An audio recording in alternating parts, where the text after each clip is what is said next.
Supreme court కీలకమైన తీర్పును వెలువరించింది. ఓ మహిళ చట్టబద్ధమైన వివాహ బంధంలో ఉన్నప్పుడు పుట్టిన బిడ్డకు తండ్రిగా ఆమె భర్త మాత్రమే ఉంటారని స్పష్టం చేసింది. వివాహేతర బంధం వల్ల పుట్టినా సరే ఆ తండ్రిగా అతన్నే గుర్తిస్తారని స్పష్టం చేసింది. ఇక వివరాల్లోకి వెళితే కేరళకు చెందిన ఓ మహిళ పెళ్లి తర్వాత 10 ఏళ్ల వరకు భర్తతో కలిసి ఉంది. ఆ సమయంలో ఓ బిడ్డ పుట్టాడు. కానీ ఈ బిడ్డ పుట్టింది వివాహేతర బంధం పెట్టుకున్న వ్యక్తి వల్ల. అయితే రికార్డుల్లో మాత్రం తండ్రి పేరుగా తన భర్త పేరునే చేర్పించింది.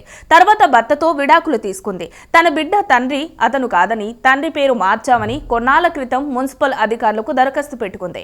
కావాలంటే DNA రిపోర్టులు ఇస్తామని కూడా ఆ మహిళ చెప్పింది. కానీ అధికారులు ఒప్పుకోలేదు. దీంతో కోర్టుల్లో న్యాయ పోరాటం చేసింది. చివరికి సుప్రీంకోర్టు కూడా ఆ తల్లి కొడుకుల విజ్ఞప్తిని కూడా తిరస్కరించింది.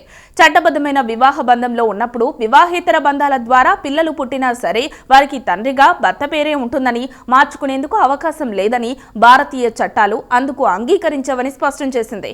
మారుతున్న సమాజ పోకడల కారణంగా సుప్రీంకోర్టు తీర్పు కీలకంగా మారనుంది.